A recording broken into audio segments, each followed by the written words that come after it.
All right. Thank you guys for joining us today. This is actually I think this is our fifth workshop. We started off with one on finance. Then we did one on music law. Last week we did one on performance art, and then last week we did one on music marketing. And this week we're taking it up to present a workshop on grant writing. Now, I'm here with Kayla McGee, and you guys may not know her because she keeps a lot to herself. She's very low key, but I can guarantee you she's extremely powerful and extremely knowledgeable. I knew her when she worked with the Small World Music Society. And there she was one of the pioneers of a program, we called it Polyphonic Ground, in which she tried to bring various small and medium-sized event producers together, because there's always strength in numbers. So I think the idea was, if we come together and collaborate and see how best we can share our resources, we can have a stronger negotiating power with the government on various items. She left from there, and now she worked with, I think she was the executive director of Music Gallery. Yeah. Music Gallery, yes. She was the executive director of the Music Gallery, and now she's a senior program manager with Heritage Canada.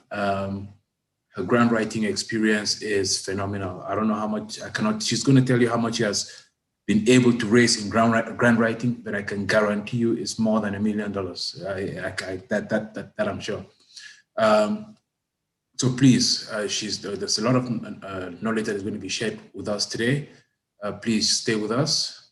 But before we continue, I would like to thank our sponsors, because as we all know, this is a pandemic time, and it's difficult for us to generate revenue. So without the support of various public agencies and private sources, we would not be able to execute the projects that we're trying to execute. So these sponsors include the Toronto Arts Council, the Ontario Arts Council, TD Bank, Factor, and Ontario Creates. We thank you very much, and we hope that you can continue to support us so that we can continue to do amazing things for our community.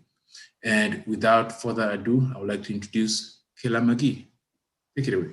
Oh, thanks, Peter. Thanks for your kind words. Yeah, I've been pretty behind the scenes, pushing paper around and trying to get money to do various activities. So I thank you for your kudos. I'd like to just start by acknowledging that I live and work in Toronto, which is the traditional unceded territories of the Anishinaabe, the Haudenosaunee, Mississaugas of the Credit, Wendat, and many other Indigenous peoples who still call this land home.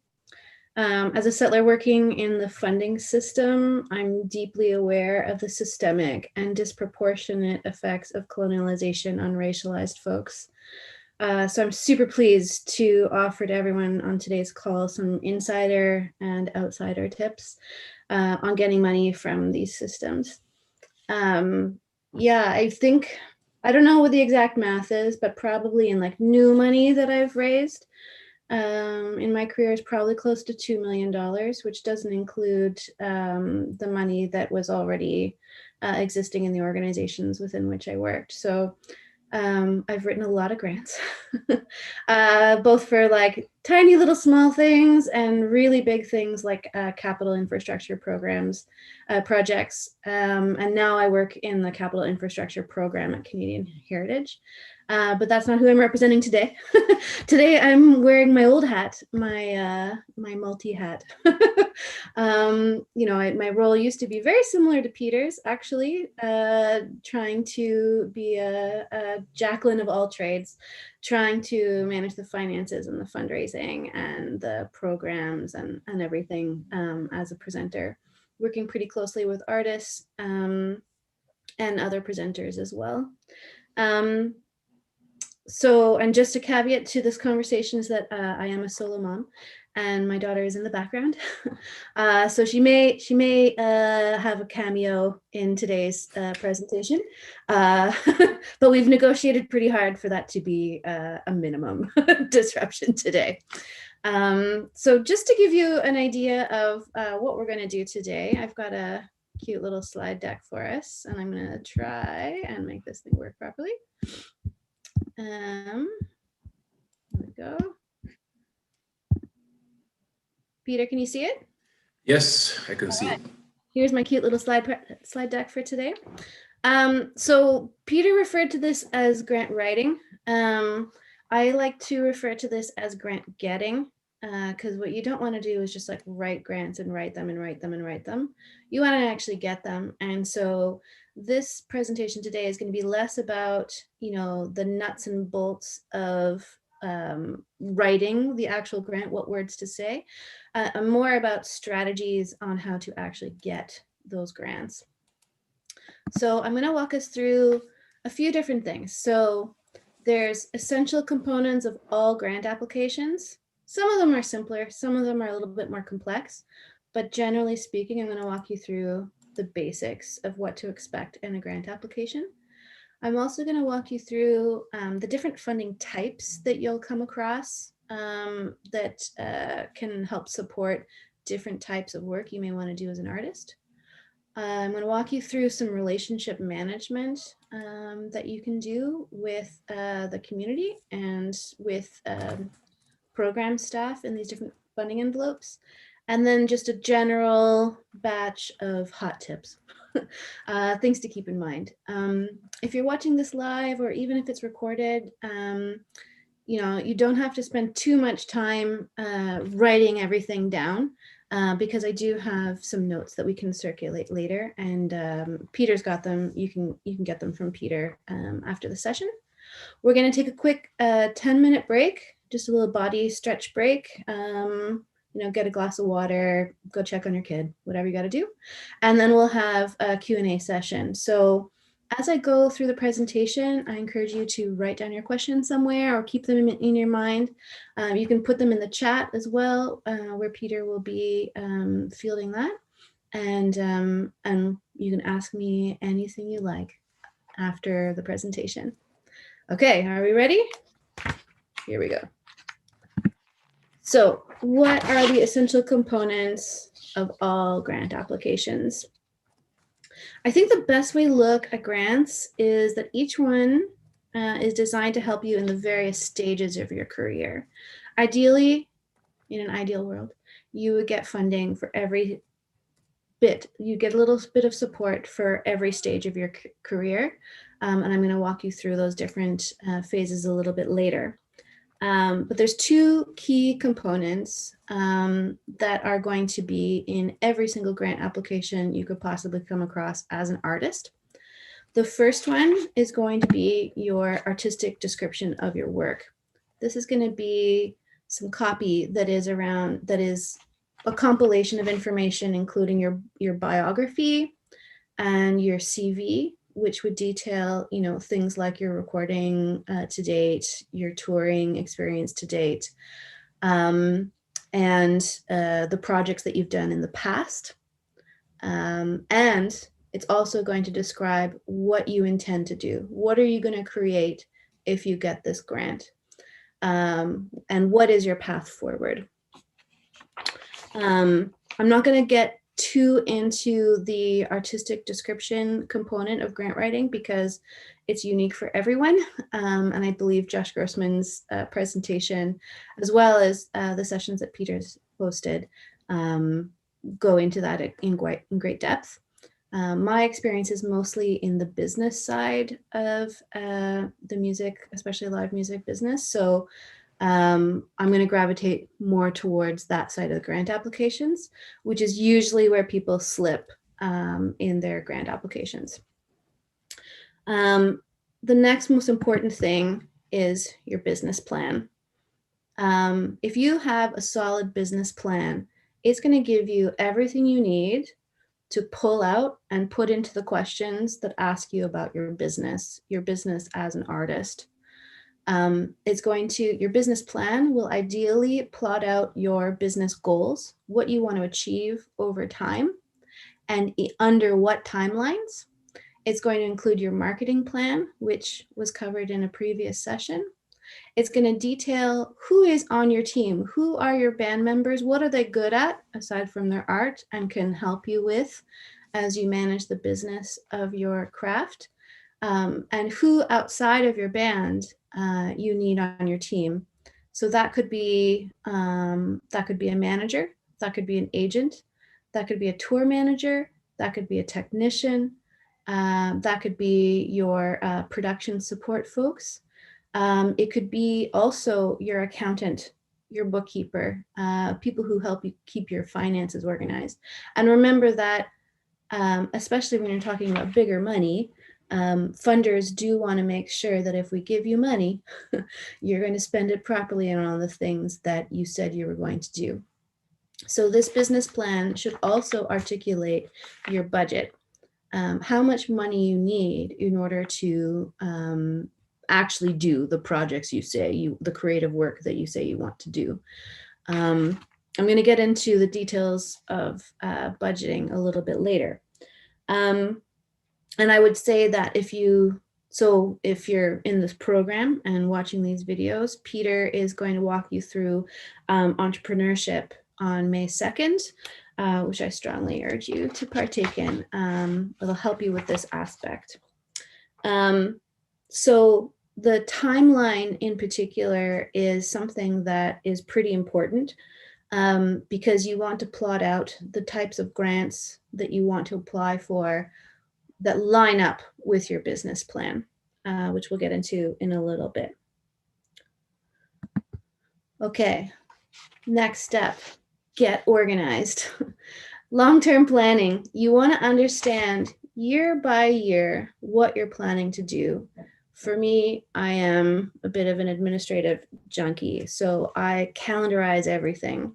I want to look at the big picture, and I want to say, okay, in 2021, it's a good time for creation, right? You want to be writing songs, you want to be coming up with ideas, you want to be reflecting and doing the creative work in terms of creation.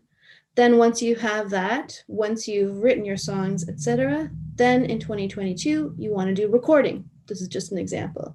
You want to record those tracks and produce an album. Then once you have that album, then in 2023, maybe you want to take it on tour. These are the three main phases that artists will go through, as I'm sure you know. But what's really helpful in calendarizing your creative work plan, calendarizing your business plan, is that you can plot out the grant applications you want to write to coincide with this calendar. This means that you take your approach to the grant writing and the grant getting is more about finding grants and applying for grants that work best for you on your timeline, rather than just writing a grant because a deadline is coming up. Then when you've got your calendar of work and your calendar of grants that you want to write, then you want to assemble your team and make sure you have the people lined up over this period of time that can help support you with this. So that might mean talking to your bookkeeper or your accountant to make sure your budgets are correct. This might be talking to your tour manager, your agent, to make sure that that their work is lined up to build out your tour for which you are writing a grant to support.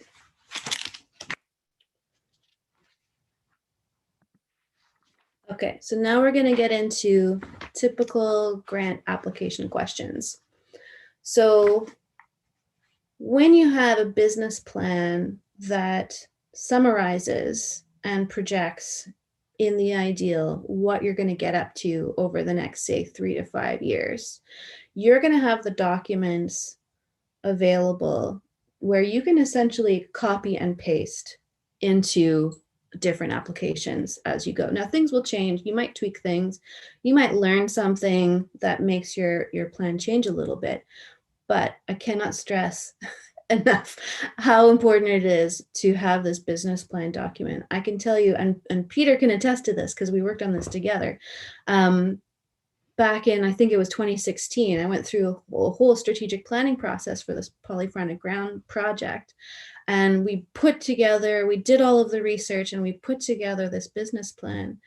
And it was intense. But basically what happened with this document is I had everything I needed to write 6 grants in a 5-week period.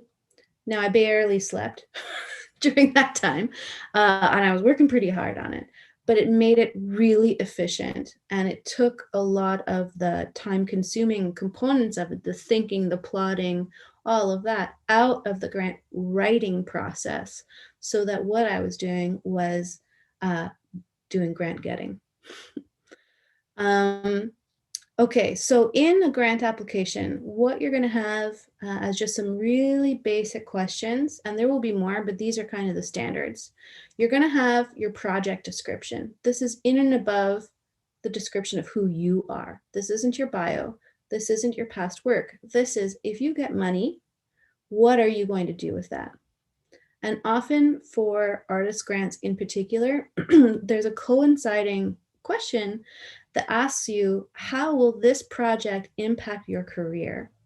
And if you have a business plan and a timeline plotted out, you can say, well, right now, what I want to apply for is to do some creation work. I want to do some songwriting. I want to work with other artists and work on particular beat patterns, what have you. Do that creation work. Once I have that creation work, then I can take it to the recording stage and take it to the touring stage. Career impact also is a really major question for things like, for the professional development level grants, things like showcases, conference attendance, and this sort of stuff, which we'll get into in a little bit.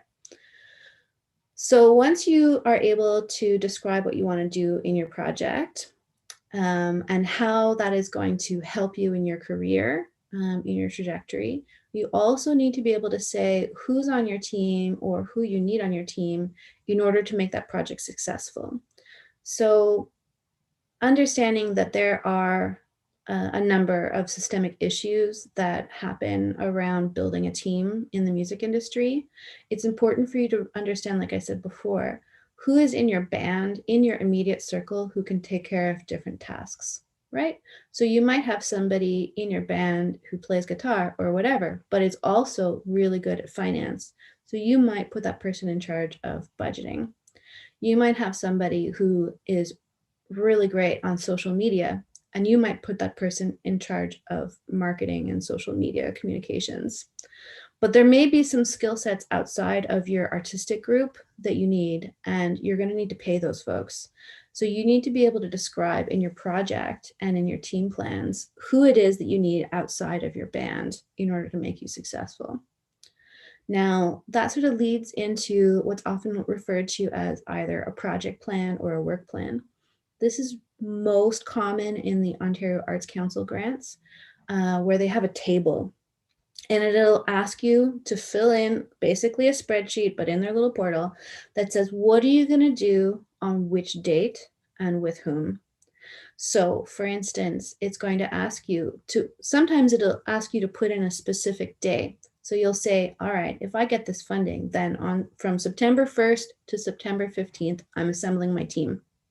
And from September 15th to September 20th, I'm booking accommodations or what have you.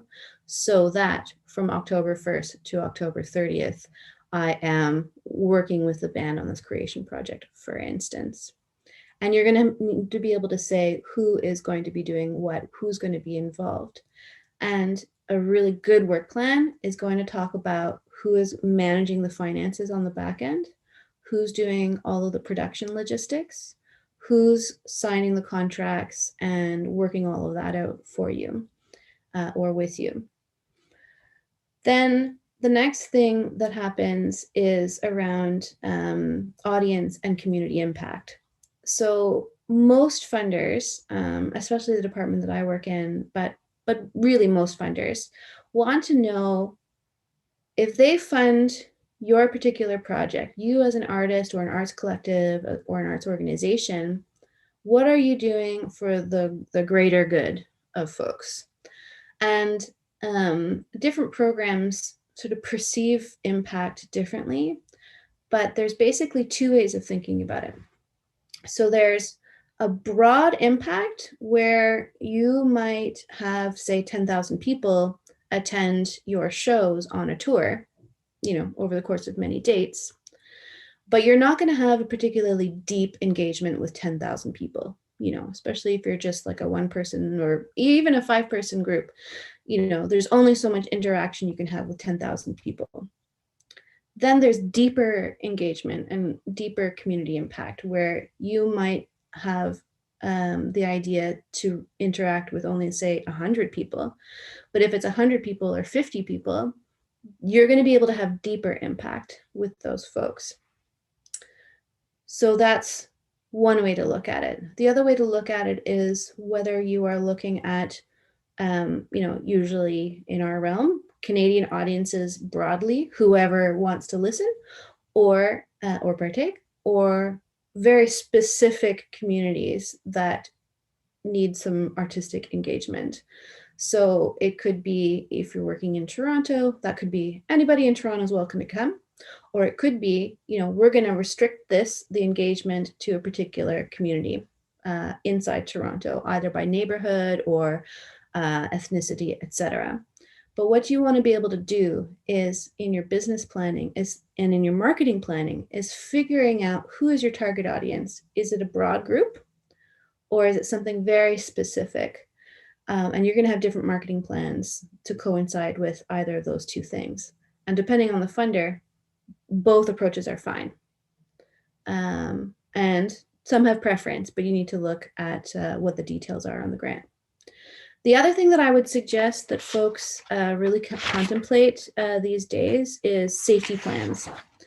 So this is coming up more and more in grant applications and in different portals. Some funders will require you upload some policies around safety. This is mostly around, you could think about this in terms of a few different things. So this could be anti-harassment or anti-racism policies, procedures, the ways you're going to deal with things. This could be something as simple as a code of conduct. What will you do if something naughty happens?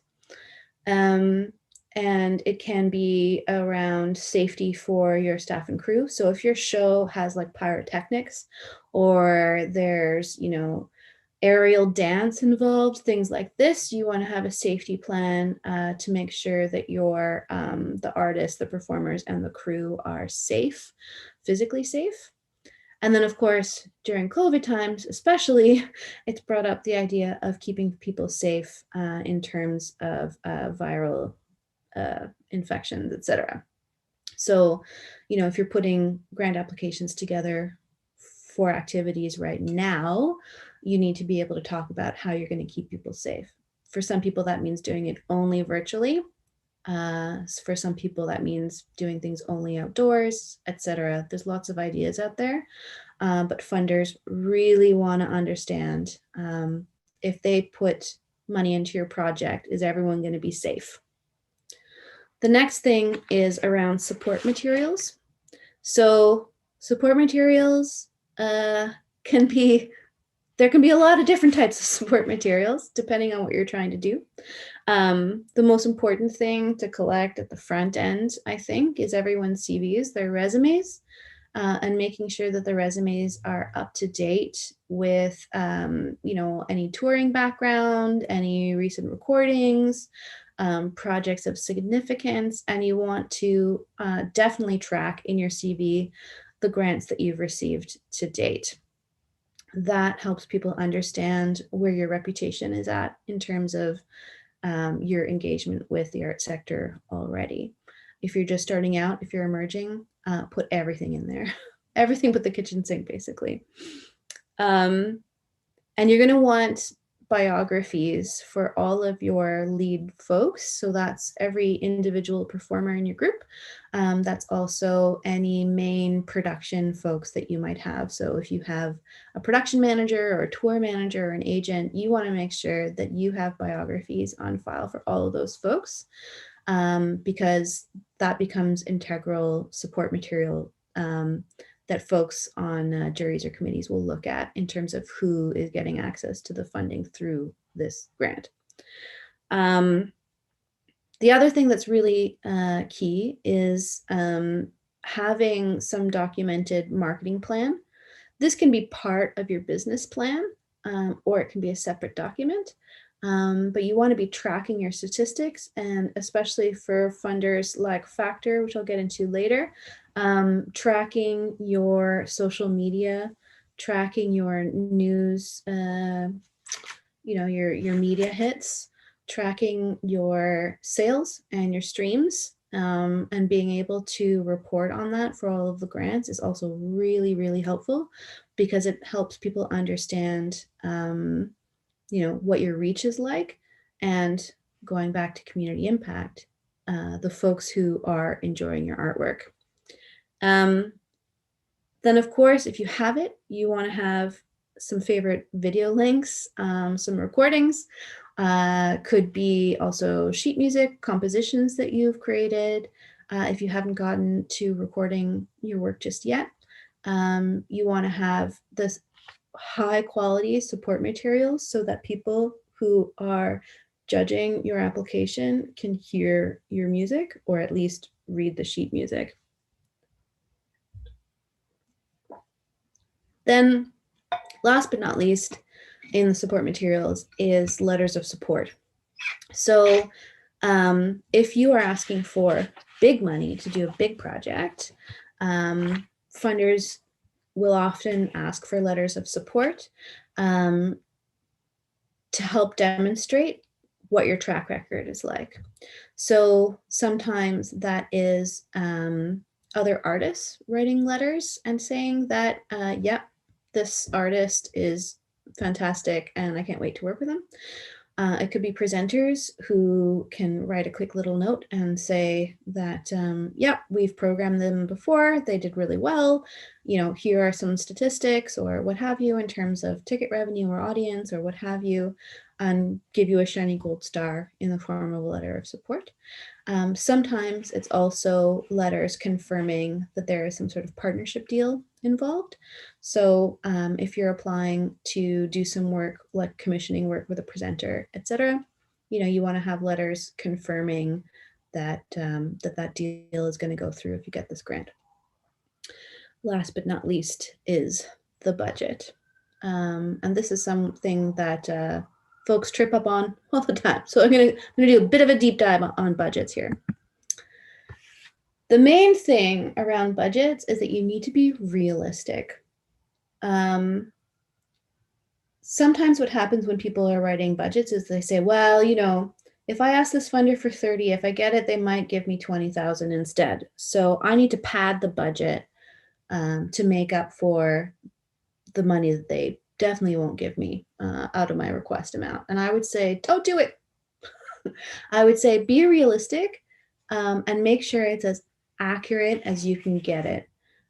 If, like funders have seen about a bajillion budgets in their lives, and so they can sniff out the padding, and they know it's not realistic. You want to make sure that you're paying attention to market rates and to union rates. If you're operating on a shoestring, you want to make sure for sure that you are paying people at least union rates or better, ideally better.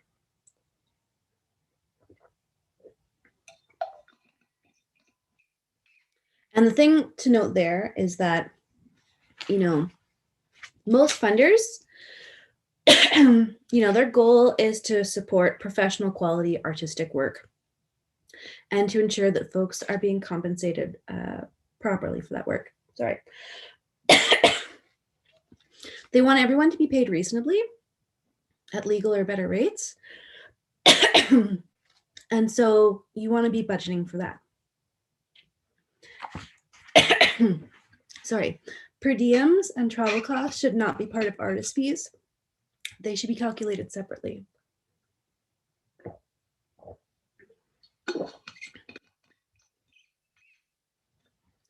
And if grants are involved, artists should never have to pay for those things out of pocket.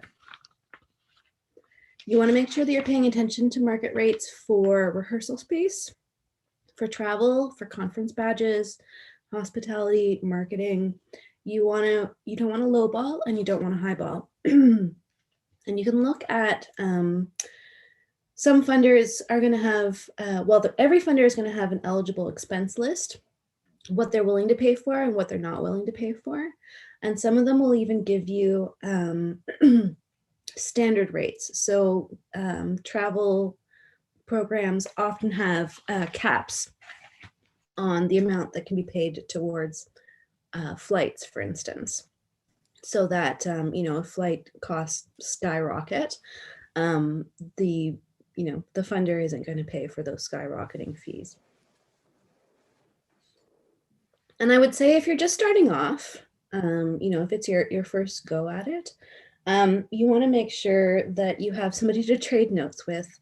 Buddy up with another artist who has been able to successfully get a grant application for the type of project, to get grant funding for the type of project you're trying to do, and compare budgetary notes if they're willing to do it.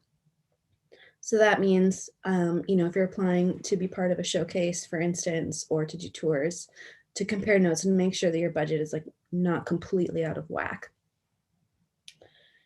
Now, with all of that said, what some people will do to get an expert opinion is to hire a grant writer. I'm going to go into this a little bit more later, but I would say that your best bet is to try and gather all this information yourself before you approach a grant writer, because you need to be basically ready to go.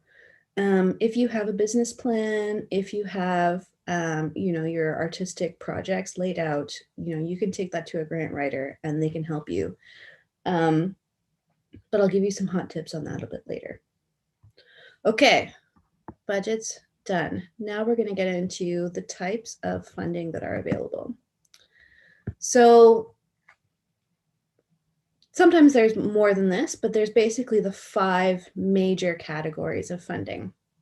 So, and if you write Peter later, you'll get the full list of the types of grants that are available that I've put together. It's not an exhaustive list, but it'll point you in the right direction.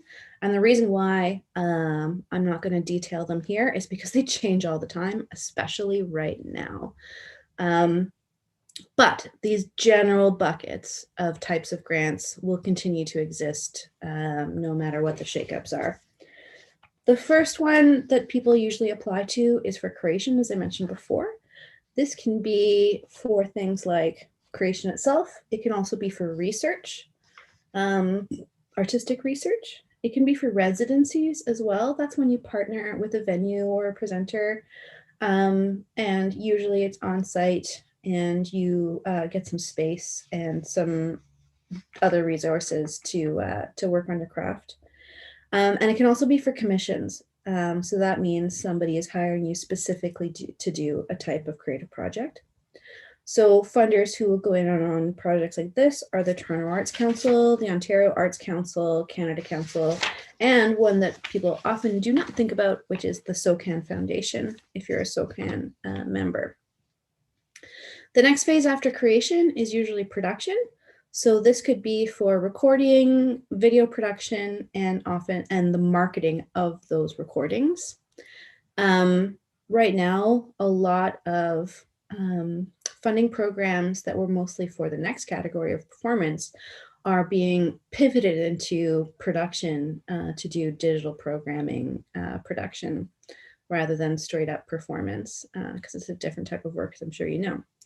So under this category of the production of new work, for recording, video production, and for marketing, you've got Toronto Arts Council, you've got Ontario Arts Council, Factor, and what's called referred to often as the Radio Star Maker Fund.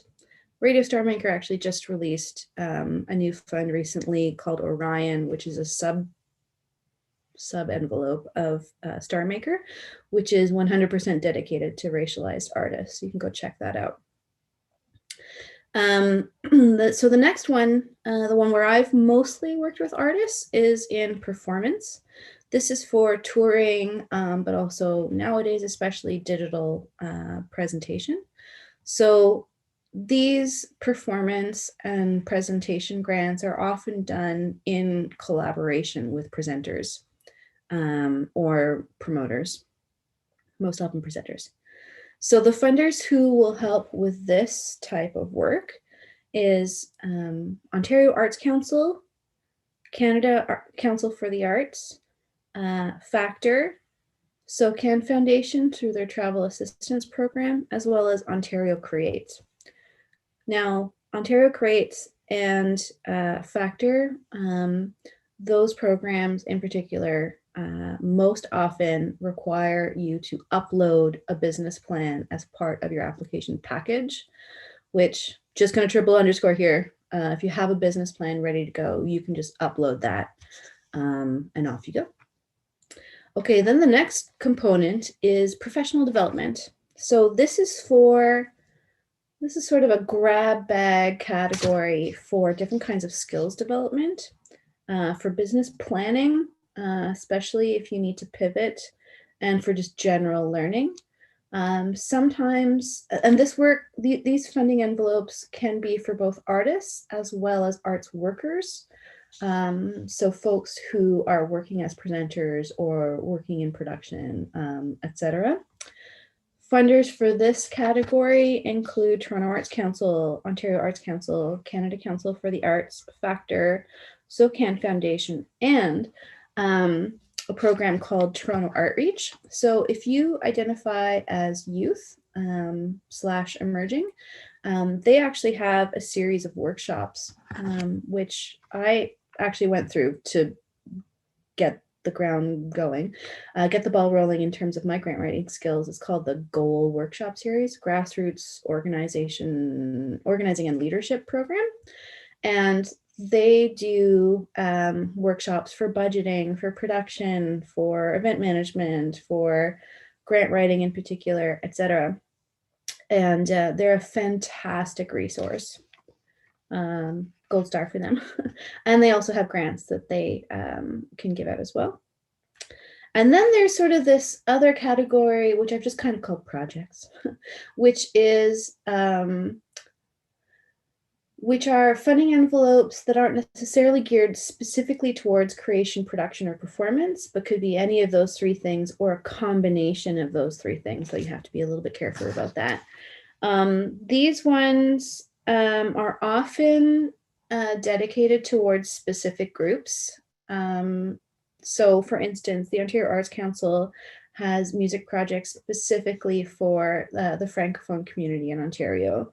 Ontario Arts Council also has Indigenous arts projects where if you identify as Indigenous, then you can apply for creation, production, or performance projects within this separate envelope.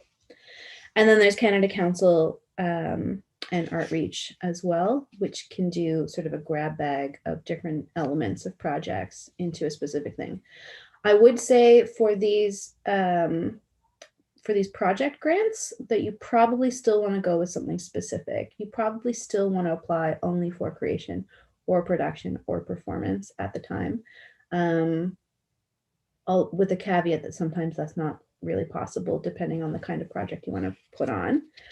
And the other thing I would say, if you've never, ever, ever, ever in your whole life written a grant application before, and you just want to get going, the one to apply for that I always recommend for folks to apply for the first time is called the Artist Development Grants. Now, it's a project grant that can help you with anything. It's really simple. I think it's like 3 questions in a budget.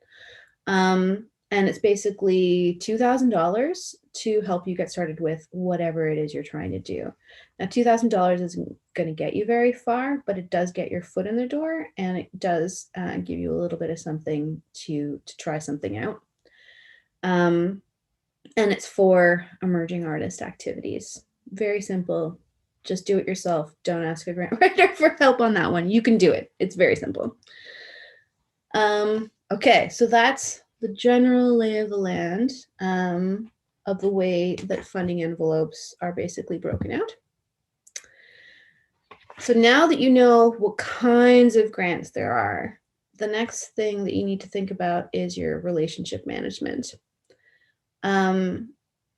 You know, in the system in which I work, in which we work, in which we're trying to engage in, it's still really all about relationships. You know, I talked about, you know, your artist bio and support materials and these sorts of things. And really what the function of those documents is to explain your reputation, explain your work to date, explain who you are, so that if the person reading that paper has never heard of you, they get a sense of who you are, what you're trying to do, and where you are in the greater ecosystem. So here are some sort of tips and tricks on relationship management if you're starting at the, you know, the bottom of the ladder here. Very first thing to do it tonight, do it on your phone if you can. Go to these different funders, go to their websites and sign up for their newsletters. Follow their social media pages. Especially in this time of COVID, all of these funders are working pretty hard to get resources out to artists. They want to let you know when and how you can apply for funding. They're trying to make it really simple. They're trying to move funding envelopes around to get money out to artists. That is a number one thing right now, as demonstrated by the support for workers funds that are coming through departments like where I work right now. When you get on those lists or follow those social media pages, I would say the next most important thing is to actually attend the info sessions. Sometimes there's grant writing workshops that they'll offer. Sometimes there's just general info sessions about the envelopes that they've just announced or with deadlines coming up. And what happens in those info sessions and those workshops is, especially if you read the guidelines beforehand, is you get two opportunities. You get the opportunity to meet the program advisors, especially in the before times when people were doing this in real life, is you can build relationships with the program advisors so that you're no longer a miscellaneous name on a page or in a database. You're a real person that they've actually interacted with. And most of these program advisors, the most fun that they have is in building these relationships. That's the most satisfying part about those jobs, is building their relationships. So they do want to meet you and they do want to hear about you. Just make sure you're doing it respectfully. In these info sessions and the grant writing sessions, you also get an opportunity to hear insights, hear what other people have tried, especially in the Q&As. You get an opportunity to basically read between the lines and the guidelines. The program advisors will often repeat the same words, or they'll mention things that they're aware of in the ecosystem or that people are trying, and give examples of projects that won't be in the guidelines. That won't be on the application form, but it'll give you this extra little bit of information to help you with your writing. The other really interesting thing to do, if you have the capacity to do it in building relationship, is to become a juror. So I'm going to go into a little bit detail shortly in the way that juries and committees work. But if you put yourself forward to become a juror, you get to know other artists, other arts workers, and the program advisors and the different funding envelopes through an insider perspective. You get to read the application forms yourself, see how people are writing them, see what the budgets look like, and you get to be part of the decision-making process. So I would say, if you have the time, and most of those opportunities are paid, by the way. Canada Council, for instance, Toronto Arts Council and Ontario Arts Council, those are all paid opportunities for you to do jury work. So let's talk about how these decisions are made. Oops. I didn't have a slide for it. Okay, here we go. So juries are used for arts councils generally. So Toronto Arts Council, Ontario Arts Council, Canada Council for the Arts, and the other municipal funders will have juries. So these are arts workers and artists who put themselves forward because they want to do this jury work, and they get to read the applications and they vote on who's going to get the money. The program advisor often has almost no say in terms of what the jury's results are going to be. Now, I will say that these juries are often stacked to favor Eurocentric modes of art. Funders are deeply aware of this for the most part, and they are actively trying to make the jury systems more fair. So if you have the time, if you have the bandwidth, or if you know people who have the time and the bandwidth, I strongly suggest that you put yourself or your friend forward as a juror. Usually there's, when you sign up in the portals for the different funders, there's usually a question where you say, do you want to be considered for jury work? And you say yes. Sometimes it's a separate form. And you can contact the program advisors in particular and say, hi, I'd like to be a juror. Can I fill in the form? And they'll send it to you and you get in the queue. So then there's committees. Right. And so with the ones with juries, those are usually the ones where artistic merit, the type of artwork that you want to do, is what is judged the deepest, right? That's where your artistic reputation is what's going to drive your ability to receive that grant beyond the writing on your page. Again, this is about relationship management. Then there's committees. So in the program where I work, it's on committee, it's staff, and sometimes other professionals that come in on committees. And these are generally for funds that are more business driven. It's less about artistic merit. It's less about, do we agree that this is good art or not? And more about, is this a good business investment from the government's perspective? And so, these are usually if a grant application is requesting your business plan as required support material or suggested support material, it's usually done by committee. This is true for Factor, Ontario Music Fund, and all of the Canadian Heritage programs, all done by committee, save for a couple of programs in Factor that are done by jury. This is also for all the industry-led programs, or almost all of them, mostly done by a committee. So those are the two different decision-making processes for grants, but both rely, unfortunately, quite systemically on relationship management. So make sure that you are on these lists. Make sure that you're putting yourself forward. Make sure you're doing it respectfully, and be engaged and be visible, and folks will recognize you essentially as your name comes through in these application processes. Okay, now we're almost done here in my presentation, and here are some hot tips for you. My beautiful little flame here. Okay, so time management. Grant, you would be surprised how long grant applications can take, and you need to make sure that you're planning for enough time. Never, the number of times I've seen people try to start an application like 3 days before the deadline, chances are they're not going to get that funding. You want to plot out, your time, depending on the size of it. You probably want to get going at least a month before the deadline.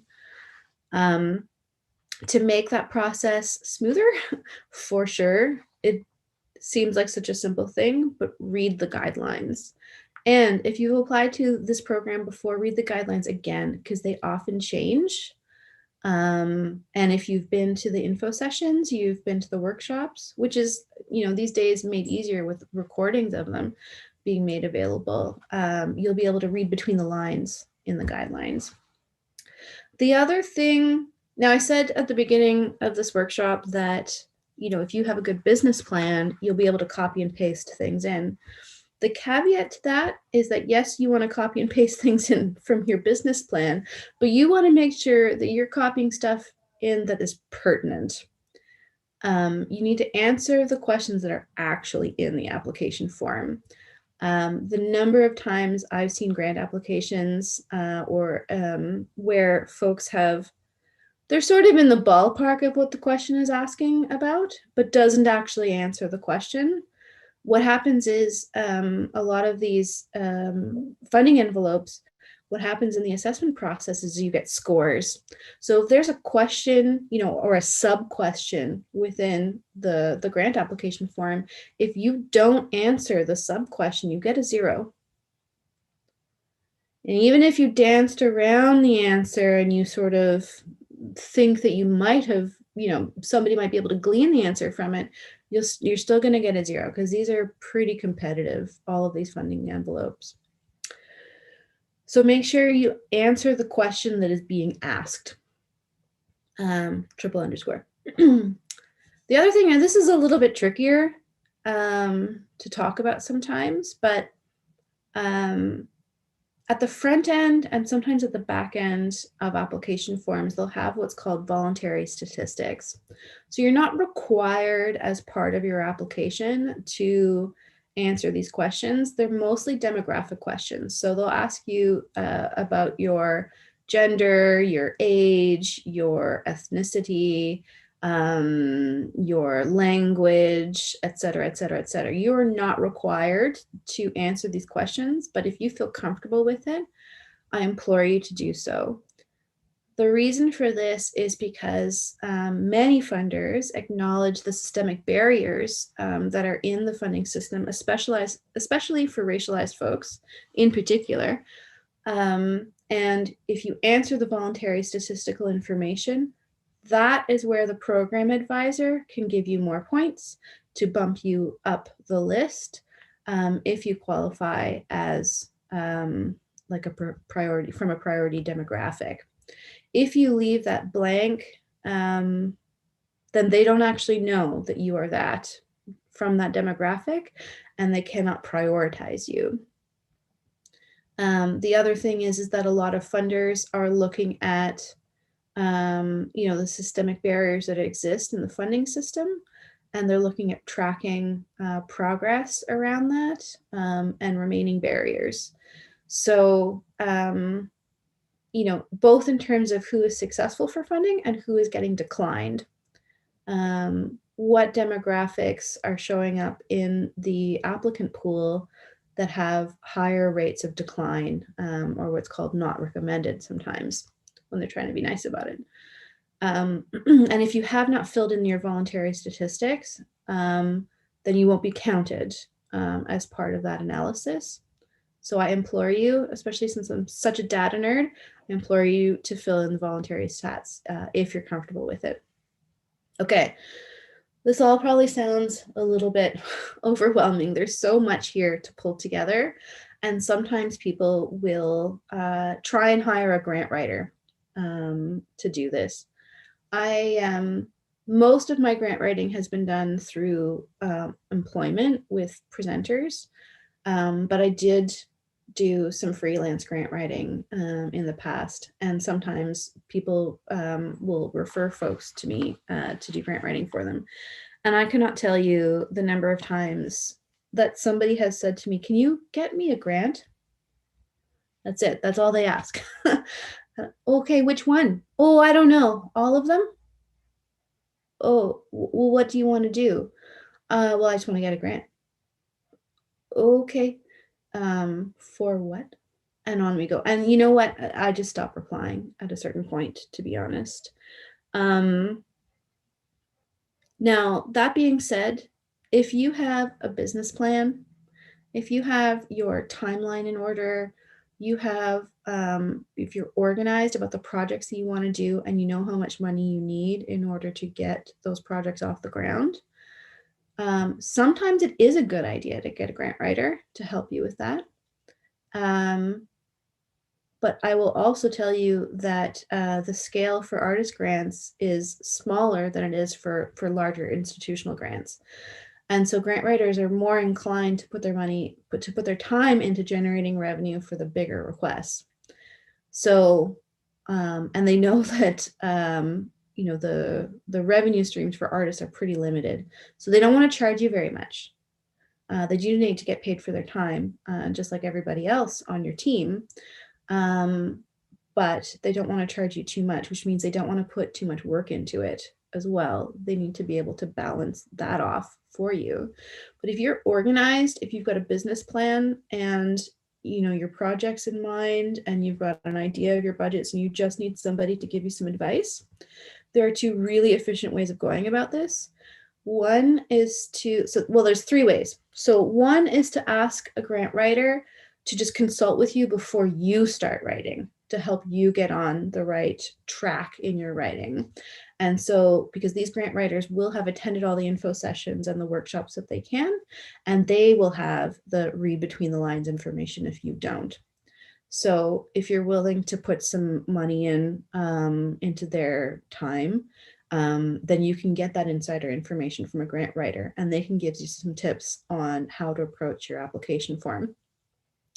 The other thing to do is to give it a go yourself, which is, my recommendation is almost always to give it a go yourself, see how far you can get, and then talk to a grant writer about either giving you a copy edit, making sure that your ideas flow, fix your grammar, tweak your budget, what have you, and to help you with the last little nuts and bolts of the grant application that you need help with if you don't know the answers. Those two methods, either just doing a consultation at the beginning or a consultation at the end, are the most efficient ways to get a professional help in your grant writing. The most costly way of approaching a grant writer is to ask them to do it all themselves. This is where most grant writers will turn individual artists down for that work because the workload is far too high for what the grant writer can reasonably charge you. Unless you are extremely organized and you want to hire them for a number of grant applications. If you are going to go the route where you need somebody to write the grant for you all the way through, my suggestion is to get them to write the most complicated one. The most complicated one for artist applications are often the Ontario Arts Council ones. They have something like 25 questions rather than like 5. So if you get them to write the Ontario Arts Council grant, then you can take the copy and the work plans and the budgets from the Ontario Arts Council one, and you can use that for Toronto Arts Council, Canada Council, Factor, et cetera, et cetera, et cetera. So get them to do one. Unless you want to hire them for multiple years to do all of your grant writing and you have some money to put in for that. But grant writers, their whole job is to generate revenue, so they do expect compensation for that time. Okay, so that's my shtick on grant writing. My last hot tip for you is to be a good business partner. This is in relation to your fellow band members, but also with your production manager, your bookkeeper, your grant writer, everybody in your own team. Be a good business partner that way, and also within the relationships and the ecosystem in which you work. So, resources are scarce in the arts, and particularly in music these days, especially with COVID. People are trying to generate new ideas, ways of being creative, ways of working that is both permitted but also interesting and revenue generating right now. If you are getting turned down by presenters or promoters or other people in the ecosystem for which you would like to work. Come to them with both a creative idea for whatever artwork you want to present or do, as well as ideas on the revenue sources. This can be, hey, I would love it if you could pick me up for an artist residency or a commission of work or what have you. And I want to apply for these funding envelopes to help support that work together. If you come to somebody in an organization, in a business, in the industry, with both a creative idea and the revenue generating ideas to coincide, you will come off as a better business partner rather than somebody who is an expense line. So that's a pretty significant hot tip there. And revenue isn't only just the funding, but it's also ticket sales and other kinds of revenue generating processes. If you are just an expense line, folks are going to perceive your ideas in a certain way. But if you can approach it as a business partnership, you'll get a lot more traction, which will help you with your relationship management, which you can put into your grant applications so that you can go get those grants. Last but not least, because I know this is hard times for lots of folks, I just thought I would put it out there that if there's anyone on this call or watching this workshop online, that if you are in a financial crisis as an artist, if you're a musician, contact the Unison Benevolent Fund. They have funding to alleviate financial pressures, but they also have mental health supports as well. SOCAN Foundation also has emergency artist support. Both of these processes, if you are in financial crisis right now, are super duper easy. And if you want to keep track of what kind of funding envelopes are available in terms of COVID and emergency funding, I find that the TAC, the folks in the TAC comms department doing their newsletters and their e-blasts and their social media are pretty top notch. And so for the most part, I find that the TAC lists are the most comprehensive in terms of options for artists in the Toronto area. And if you have a great idea during this COVID time, I know people are still scratching their heads. Look at partnering up, build on your relationships, and understand that right now the government's the highest priority in terms of the emergency fund is through things like the support for workers funds. These are complex. Some of them are still in the works. Some of them are still open, but they do require partnership. And the idea is to get people paid for their work, both for artists and technicians. And then I thought I would just draw your attention to Music Together. Peter might know more about this than I do, but Music Together is a network of Ontario-based presenters who are working together for digital presentation and performance opportunities for artists. So you can check out Music Together as well. So there we are. There's my presentation. I hope you're all still awake. I offer 10 minutes to take a break. That's 4:12 on my clock, Peter. We take 10 minutes to, stretch, clear the sleep from your eyes for my presentation. And then we'll come back and I'm happy to answer any questions you might have. Yes, and thank you, Killa. Just to add, please, I just hope that everybody I would like to thank everybody who came, and please make sure you stay because there's still the question and answer section is actually one of the most interesting sections. That's when we dissect some of the interesting questions that you may have, the particular questions that you guys may have. So please come back in about 10 minutes and we'll continue the session. Thank you. Okay, back in 10.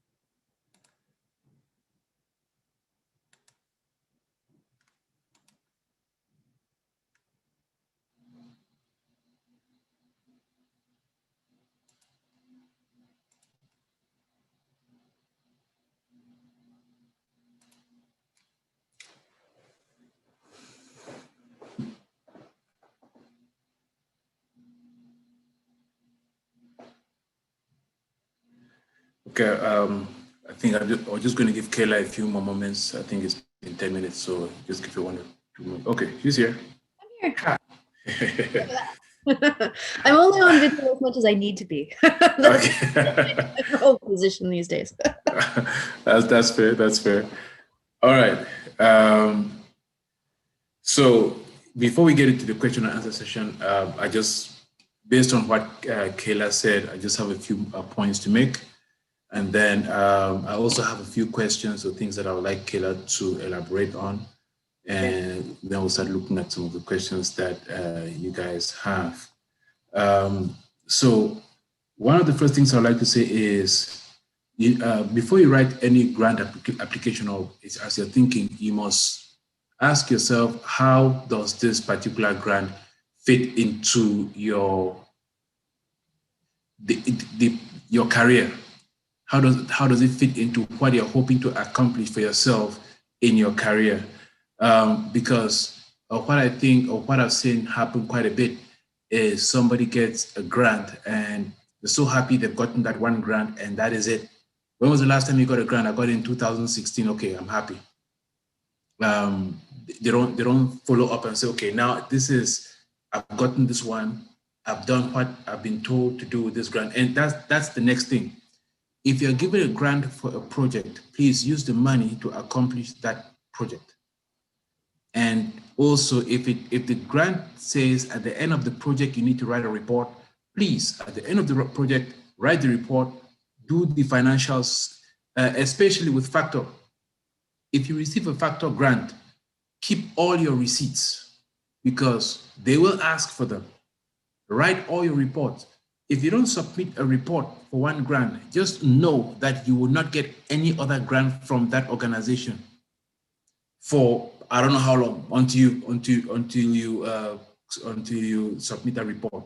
So that is potential funding that you could get that may be based on maybe whether you're too busy or it's just something that you don't want to pay attention to. You're losing that the potential to make money. And it's not that you will not be able to apply. You apply, but they will not give you the money. You know. So please make sure that if you apply for a grant, once you've been given the money, use the money for the intended purpose, write all the necessary reports. And as crazy as it may sound, this has happened to me in the past. I applied for some money, the money came, but the project that I was thinking of doing, I decided not to do the project, I canceled it. I told the government I'm not doing the project anymore, so please take your money back. A lot of people have a difficult time making that decision. Hey, the money already came in, so let me make something up.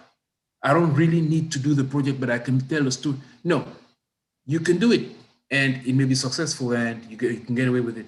But if you're caught, you'll be asked to pay. If you receive the $12,000 grant, the government is going to ask for its money back. And not only that, it soils your reputation. It's going to make it very difficult for you to get money, some more money. So make sure in your whole process, you represent yourself exactly the way you are.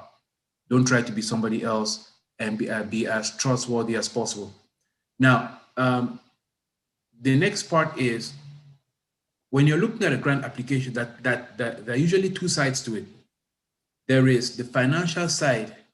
So yes, I'm an artist because I would like to make money. I would like to make a living off my art. But is that the only reason why you're an artist? What role do you as an individual play in your community, play in the larger scheme of the sector that you're in? Because if everything you're doing is just for you and there is no bigger picture, then it is more self-centered and it's going to be very difficult for you to secure any funds. Usually,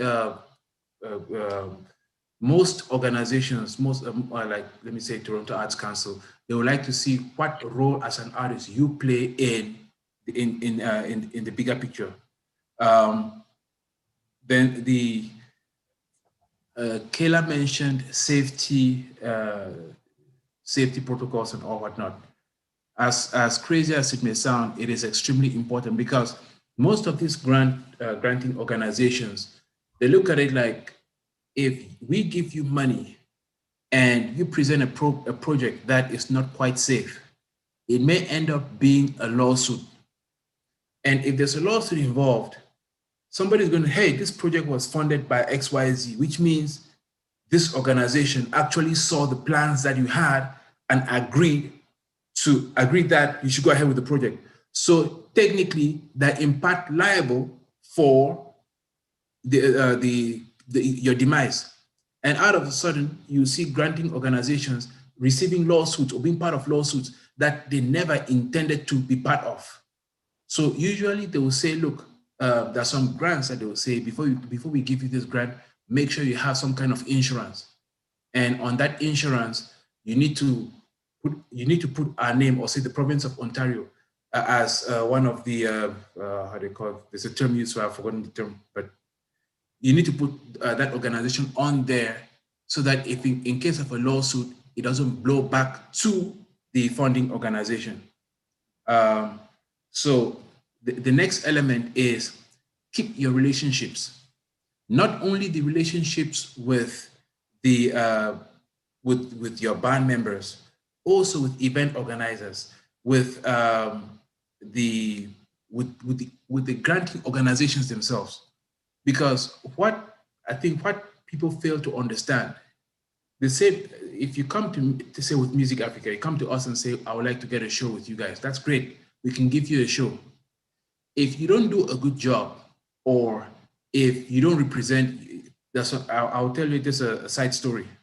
So Lady K, I hired this lady to do a show for me. That was back in 2013. And lady came in, got out of a taxi. I was excited she was there. I went out to welcome her.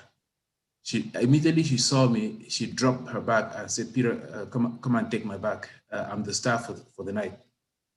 I'm like, okay, no problem. You're the staff for the night. I did everything she asked, but that's the last time I worked with her. That's it.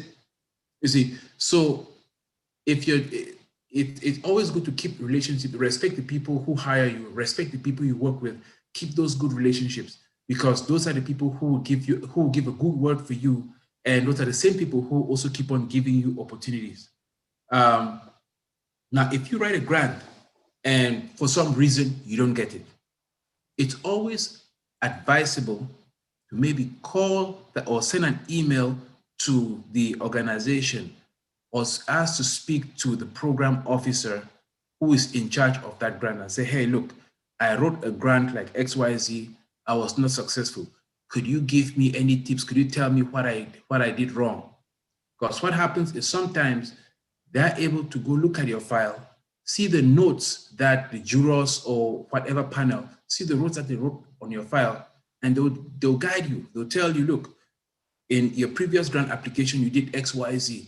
If you do something different, they'll give you pointers, which you can now use going forward. And don't say, hey, I've applied for this grant twice and I've not received the money twice. So I don't think I'm going to apply again.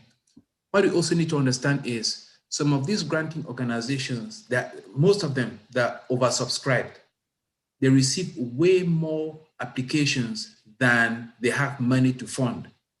And so sometimes your project may consistently be very good, but it's just that other projects that come to them every year are also consistently very good. And sometimes they're looking at it like, you know what?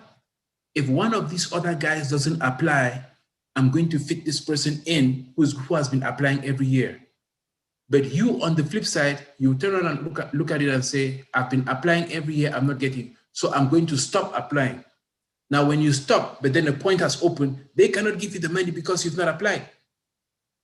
So there is that element of this. I know there's a discouragement that I've been applying and I'm not getting. No problem. There's a grant that I used to apply for. I began applying for that grant in 2009. I finally got the grant in 2014. I applied every year from 2009 to 2014. And ever since 2014, I've been getting that same grant. So sometimes it is just repetition. Just keep on doing it. Don't get discouraged. Just keep doing it. And as you're doing it, do a good job. If you look at, speak to the officer, look at the mistakes that you made in the past, try to correct them and try to correct them. The other mistake, Kayla, sorry, I'm just getting into stuff. No, that's great. Yeah. The other mistake that I think people make is they write a grant application and maybe they may be successful. And the next year, they just tweak one or two things in that grant application, change the dates and submit the same thing. And they'll say, hey, it is the same fund. I got the money last year and this is exactly what I wrote. So why change it? It worked last time, it's going to work this time. No, you need to be innovative. You need to show, you guys gave us this money last time. We were able to take our project or our career from here to here. Now, if you give us this money, we're going to advance and do something more. It is not, we've received this money. Now, since we have a blueprint of how to get money from one source, let's just keep using that same formula and see how much money we can get. It will not go far. You may get 1, 2, and that's it. You need to be innovative. Yes, and Kayla, that when we mentioned some acronyms, so you said TAC. TAC is just the Toronto Arts Council. OAC is the Ontario Arts Council. These are organizations. I'll recommend that even before applying for grants, sometimes it is nice to just go on the websites of these organizations. Toronto Arts Council, Ontario Arts Council, Heritage Canada, Canada Council for the Arts, Factor. Just see what they do. See what programs are out there. Familiarize yourself with the possibilities that are out there for artists, not with the intention of applying for anything, but just for the sake of being knowledgeable. Because the more knowledge you have of what is out there, when you sit back and start thinking, it helps your scope, the scope of your thought.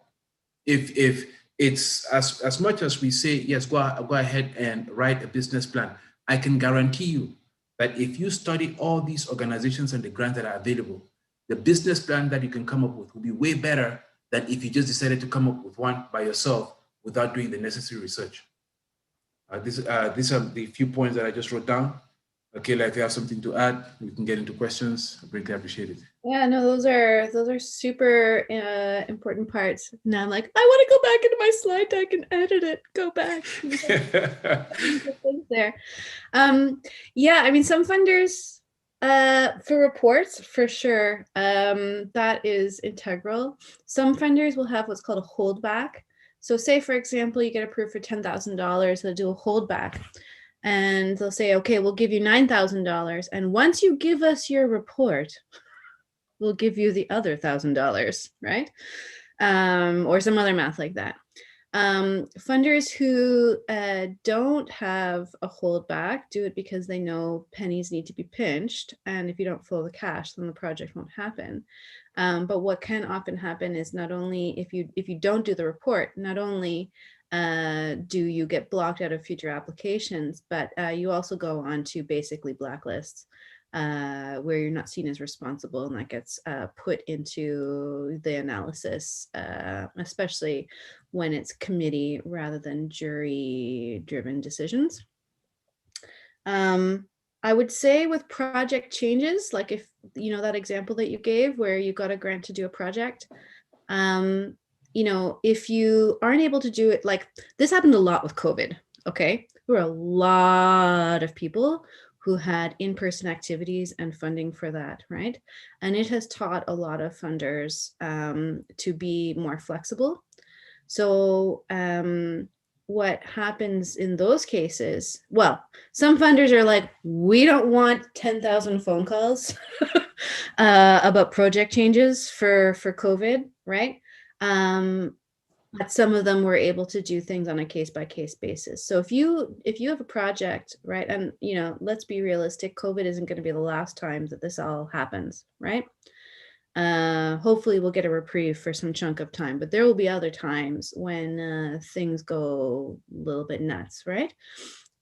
So if you have funding for a project, especially if you have multiple funders for a project and you feel like you can't do it the way that you wrote it in the application, first step to your point, Peter, is to be transparent and honest. You want to maintain those relationships, right? So with one of my past employers, we actually had like a crazy CRA audit. All right. CRA audit is not something I would wish upon my worst enemy. Okay, they are terrible. But basically, it resulted in CRA taking $30,000 out of our bank account. We put in our TAC funding into the bank account and it disappeared. CRA took it. This was about 4 weeks before our 10-day festival. Imagine, our bank account just got emptied, right? Crazy. And so, yeah, we could have just tried to go along and do it, but we had an intricate web of funders for this festival, right? And so what I had to do was I had to call every single one of these funders and let them know the reality. And I was just very transparent. And you know what happened with that? They were like, you should take our funding and go get a Toronto Star article. Talk about what just happened with CRA. This is crazy. And everyone had my back, right? And they were like, just do what you can. Don't do what you can't, and they'll be flexible around it. But the point there is relationship management and honesty and transparency. Just like when I was talking about the budgets, you want to be really clear, really transparent, and really realistic. And that will help you manage your relationships too. Then to, the safety aspect for sure. Even if so here's the thing around safety. So one of the other hats I wear is I do a lot of anti-harassment training and work and engagement, okay? And anybody who hires anybody, even if you're an individual working as a sole proprietor, okay? Anybody who hires anybody automatically becomes an employer, okay? So if you're the band leader and you are hiring your bandmates and there's some sort of harassment issue that comes out of it and lawsuits, etc., you as a member of the band are the employer and you're responsible, okay? So in terms of safety, for sure, you want to be careful about what you're going to do for physical safety, for COVID safety these days, but also for harassment related safety, okay? At the very, very least, you want to talk about having a code of conduct, okay? What's happening with a lot of these funders is they're putting clauses in the agreements where they can ask you for your anti-harassment policy at any time. And failure to produce could result in clawbacks, which is a clawback is when a funder takes money away from you. They gave it to you. They may have even put it in your bank account, but they put a lien on your account to take it back, okay? This is because funders need to be careful about the liability of funding projects where people are facing workplace harassment, right?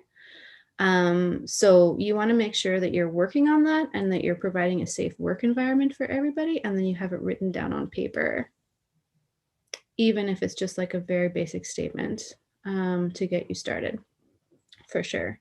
And with feedback, sometimes, if you ask for feedback, sometimes, depending on who you're asking, you'll get very honest feedback, right? Sometimes you'll get a standard statement like, we just had more money, or we had more applications than projects and we just couldn't fund you. Sorry, we'll have nothing specific for you, right?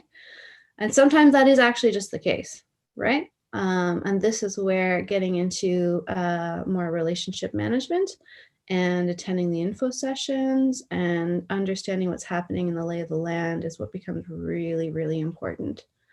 And if you're really hitting a brick wall in terms of the funding applications, sometimes asking a third party for help, like a grant writer or somebody in another band or some other arts professional to take a look at what you've submitted for you is helpful, for sure.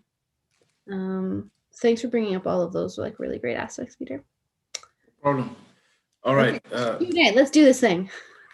Yes, we have a question here which says, so what is the average amount?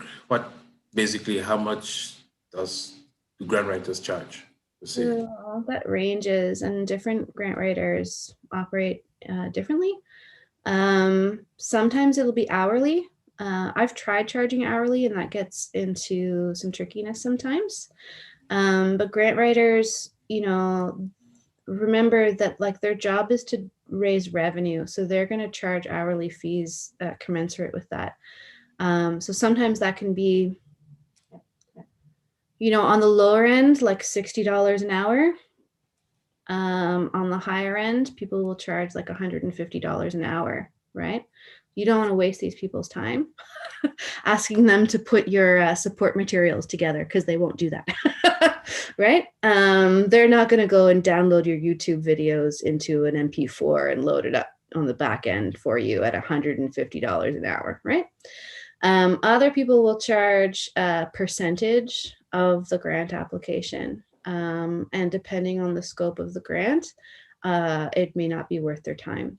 So if you're trying to apply for $10,000 and they normally charge like 10 or 15%, $1,000, well, they need to do some math on that and think, okay, is this going to take me more than like 5 to 10 hours, right?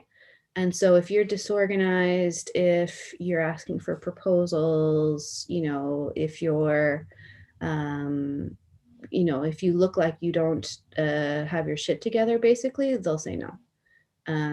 Because then it becomes them spending time on something that may or may not happen. Some grant writers will do a thing where they'll say, okay, I'm going to charge you 15% on whatever you get, right? So if you're applying for $10,000 and you get $10,000, you will pay me $1,500, right? Which is a huge chunk out of a project sometimes, right? But you have to pay me a base rate up front, right? So if they're going to put in a couple weeks work or something, putting your grant application together for you, you need to pay them up front, usually before they start writing. And you might say, on the high end, I'll charge you $1,500 once we know what the answer is. But up front, you need to give me $750 before I'll start working for you. And so if the grants are, if you're looking at a $2,000 or $5,000 grant application, like just do it yourself, if that's the threshold. But if you're looking at something bigger, like $20,000, $50,000, it might be worth everyone's while if you're really well organized. Sorry, that's not a straight up answer, but. No, I mean, it works. Reason being that it's subjective. Yeah. Yes, each grant writer has their own the way they work, and it's not a one size fits all type situation. The other thing that you need to pay attention to is, as much as we are saying that, look, you don't want to waste a grant writer's time, there are also good grant writers and other grant writers that can do the job, but are just really frustrated when they're doing the job. Yeah. And so a job that would normally take maybe 3-4 hours, it may take them 5, 6, 7 hours. And so you need to know the reputation of the person that you're working with so that you get the, like they say, the best bang for your buck. Yeah, get my point. I had one client where we needed to submit their incorporation docs. Okay, their incorporation documents that say, that they're a corporation in Ontario. And so I said, can you please send me these documents? We need to get them uploaded into the application portal. And do you know how he sent them to me? By message. All right. Right on. You know how long that took me to sort out? Okay. I can relate to that. But if I may just talk about something else which also relates to this. Yeah. If you're applying for a gig, yes, if you're applying for a gig, when you're submitting your application, it's always good to submit the application in a format that is easy to be accessible to the person who you're applying for the gig.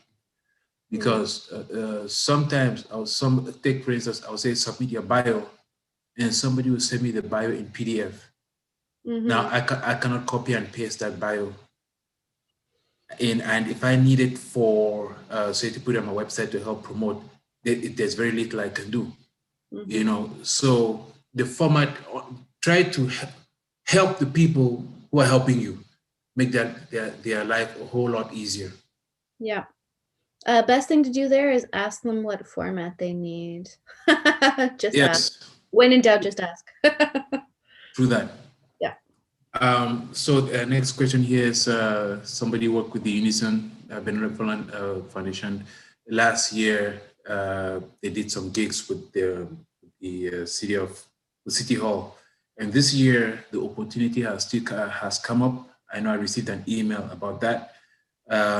So if you ask me, I will check to see, because usually in the past, what has happened is they try to work with organizations, and then they'll tell organizations to make recommendations for artists before they'll contact the artists directly.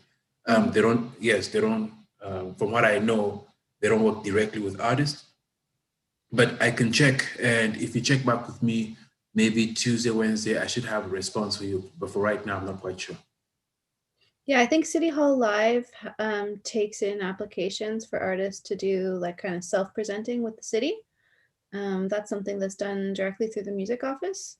They Yes. probably did it in part, I'm just looking in this Q&A section here, like to work with the Unison Benevolent Fund. That was probably, I'm guessing, Unison trying to do outreach so that folks know that their services are available. Unison Benevolent Fund, their services is mental health for musicians and music workers. And they also do like emergency financial aid. So that could be, you know, if you have like emergency dental work that needs to be done, for instance, and you don't have, you know, a job with benefits, you're a musician, there's no dental plan, and you just really need to go see a dentist, you can apply to Unison for money to pay the dentist bill. So they do that level of like financial emergency aid for musicians, but they're not a presenting organization in particular. All right. So somebody's asking, what is the best grant to apply for when you want to organize a show and need financial help? So, okay, it kind of depends on a few circumstances. So there's for events, there's kind of two tracks. There's what's called funding for presenters. So that's an organization like Music Africa that is set up to put on shows. Those are presenters, and there's a track of funding for presenters. They have to be, almost 99% of the time, they have to be incorporated not-for-profits with a board of directors and bylaws and all of this sort of stuff. It's a proper incorporated not-for-profit. The other track is, there's a few different ways of referring to it. Sometimes projects are open for what's called ad hoc groups, which means a group of people coming together temporarily to do something together, to do some sort of thing. So, you know, if you had a bunch of different artists and what they really want to do is they want to put together, you know, a local show in a park, right? You think you're going to come together for like this one thing, you're going to do it, and then you're going to be done. You're going to move on with your lives, right? You can apply to some funding organizations as an ad hoc group, or sometimes it's referred to as an unincorporated group. Sorry, and then there's a third thing, which is called self-presenting artists. There is almost no money for self-presenting artists.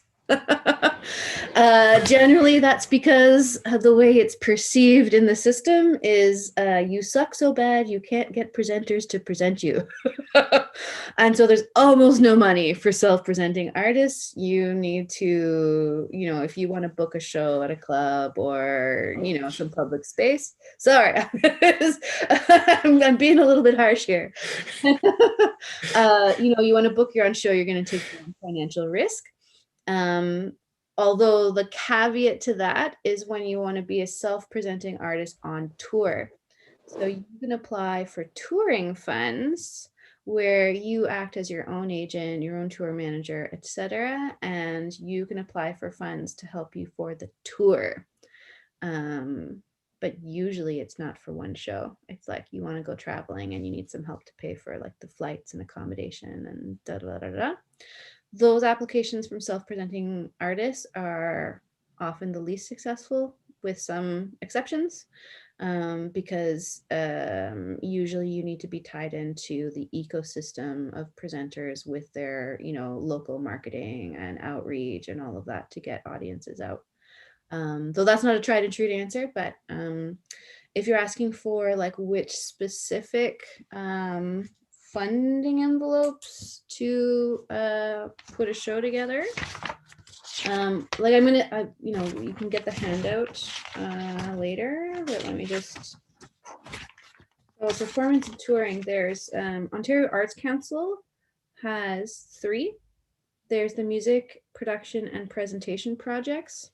That's the one where you can go to for like self-presenting, but also, presenting projects in collaboration with a presenter or another organization. There's the Francophone music projects, where you could do self-presenting there as well. And then there's the curatorial projects for Indigenous and culturally diverse artists. So that would be you working as a curator for BIPOC events, which is a little bit different than self-presenting. Then there's some funding at Canada Council, which would include concept to realization, most notably. And then there's some travel funds if you're not talking about a local event, you're talking about like an event you're going to travel for.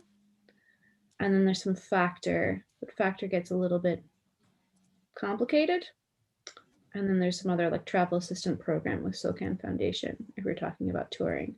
But again, not a lot for self-presentation. Best thing to do is to, in my opinion, is to do what I said in the slide before and say, if you've got a good idea for an event in these days, if it's digital or outdoors, or if it's for, in the future when we go back to the before times, in real life presentation, and pitch it to presenters with the revenue models to go along with it. All right.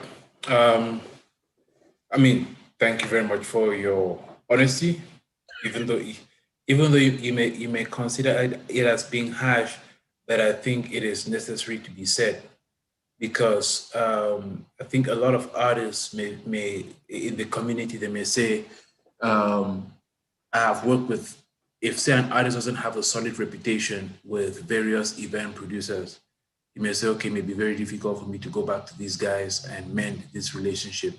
So let me see if I can go do it by myself. Mm-hmm. Yes, it's more difficult to go that route. So the recommendation is don't ruin the relationships. And if in case that's something that has happened, find a way to repair the relationships and get back into the fold. Because I'll say, I cannot speak for every, say, event organizer, but for somebody like myself, if it's the job that I'm doing, then I don't take it personal. So if there is something wrong and somebody comes back to me and says, hey, Peter, you know what? I made a mistake here. I'm sorry. Okay, that's easy. Let's move on. But having an ego to say, okay, I don't need you anymore, so I'm going to go out there and do it by myself. It makes, as an artist, it makes your life a whole lot more difficult, because not only does it affect the grants that you can get, but personally, I work with a few organizations. So if you're going, say, to the Toronto Downtown Jazz Festival, you're going to an organization like Monstrosity or some of these other organizations, some of them may call me up and say, hey, Peter, have you ever worked with this person? How is it working with this person? And if I'm not able to give a good word, then they would say, well, he's in your community. If he's not able to speak good about you, then I don't think I would like to take a risk. And that's how the opportunities that you may get reduce. Well, and I can say, as somebody who is like often behind the scenes invisible at presenting organizations, right? And as a woman working in the music industry, granted, I'm a white woman, but a woman nonetheless. what would often happen is artists would treat the programmers, right, the people doing the artist selection, as if they're like divine gods, you know, and treat them with respect and kudos and all of these sorts of things. And I would get the blunt end of the stick, you know. I'd be like, okay, send me your stage plot, right? And they send me a photograph of like stick guys on a napkin or something, and I've got to try and send that to the text. And then I say, wait a second, what is this? And they just make work for me, right? Or I'm doing the contracts and, you know, they're starting to negotiate hard or, you know, get really finicky about the artist contracts. Well, you know, if you're not treating the administrators, you know, the people who are pushing around the paper to make your gig work, if you're not treating those people with respect, when you come to the programmer again, right? You know, what used to happen in my old job is that the programmer would often not really remember what things were like with that artist 4 or 5 years ago. And guess who's going to remind them? The administrator, yeah, that's right. You know, so don't forget Secretary's Day, all that sort of stuff, you know, because those people will remember for sure. Same thing when you submit your grant applications, okay? It's not the program advisors usually who are going to get your application form the first time, right? It's the administrative staff who are going to have to parse out the documents that you submit, right? And if there's any issue with your files, like say, for example, you know, you put a slash in the title of your thing and it's not working on the back end or whatever, you know, there's some technical slip up, it's the administrative staff who are going to help you through that. And if you're not treating them with respect, that will get to the program advisor for sure. And yeah, apart from getting to the program advisor, they would not go the extra mile to help you. No. So if there's a mistake on your file, they will submit the file with the mistake. Meanwhile, they could just call you up and say, hey, could you correct this to better your chances of getting this grant? So yes, having a solid relationship with everybody that you work as you climb the ladder and you go through the experience of being an artist is very important. So next question here is, what is the guarantee? Yeah, what guarantee do we have when you use a grant writer, so to speak? You don't have any. Yeah, it's as easy as that. There is no guarantee. It's a risk. That's why it's important to know the reputation of the person that you're writing the grant for, or the person that is writing the grant for you. Well, it goes both ways, right? So, you know, grant writers who have good reputations, they'll be able to give you references, or they'll tell you how much money they've been able to raise, whatever, right? You can get referrals from folks for the grant writers. You can check their references, you know, just as if you're an employer, right? But the grant writer is only going to be as good as you are. Right? So if they have to, like what often happens, especially with like emerging artists or emerging presenters that I've worked with, is that, you know, you get into the nitty gritty of like project management planning and they want to know like really detailed stuff for the work plan. You as a grant writer, if you end up in a role where you're coaching them through project development, right? As you're writing the grant application, that's only going to get you so far, right? And there is going to be an element of that. That is some of the fun of writing a grant, is being able to help people like walk through all the nitty gritty of the project planning. But if you're not playing ball, right, or if you're not available, or you expect the grant, you just, you know, you send them your bio and your, you know, YouTube channel, and you expect them to just be able to magic it all up for you somehow, then, you know, that's the level of grant success you're going to have. The other thing is there's lots of things beyond a grant writer's control, right? So if something happens in the community and your reputation is put in question, for instance, you know, we talked about that in relation to safety, you know, there's nothing a grant writer can do about that for you, right? And sometimes things are just like extremely competitive. You could have the most amazing grant writer with the most amazing project, and sometimes things just don't get funded. Sometimes there's like politics that end up at play in some of these funding envelopes. Unfortunately, that's the reality of the world, right? But if you have the best thing you can do is like build the relationships, build your reputation, treat people with respect, and be prepared to actively participate even when you have a grant writer. Yes, and please let the fact that there is no guarantee in getting the grant using a grant writer not stop you from getting a grant writer if you know you've got a solid project and you know you've seen a grant that aligns with what you're trying to do. Because sometimes we may lose, that's, I'll say, being penny wise and pound foolish. We look at the smaller picture in front of us and say, hey, why am I going to be spending this money on this grant writer? And at the end of the day, I'll say, it's too much money, I can try to do it myself. And then you end up spending 60, 70 hours on something that if you had hired somebody to do, the person would take 5 hours to do. Yeah. So you've wasted your time, and you're not going to be able to submit a solid enough project that will warrant any recognition by anybody. So assess where you are as an individual, assess the kind of skills that you have, and then get your stuff together and ask yourself, is it really necessary for me to engage a grant writer? If it is, please, by all means, do so. I mean, if you've got big money on the line, right? Like if you're trying to write a grant application for like 100 grand, right? Might be a good idea to invest in some people to help you, right? But if it's sort of what's referred to often as like baby grants, right? These little micro grants of $1,000, $2,000, $5,000, just do it yourself. Yeah. Yeah, for sure. Yeah. So the another question here is, what is the average amount given for grants? That really varies. A lot of these project grants are somewhere in the ballpark of like 10 to 30,000.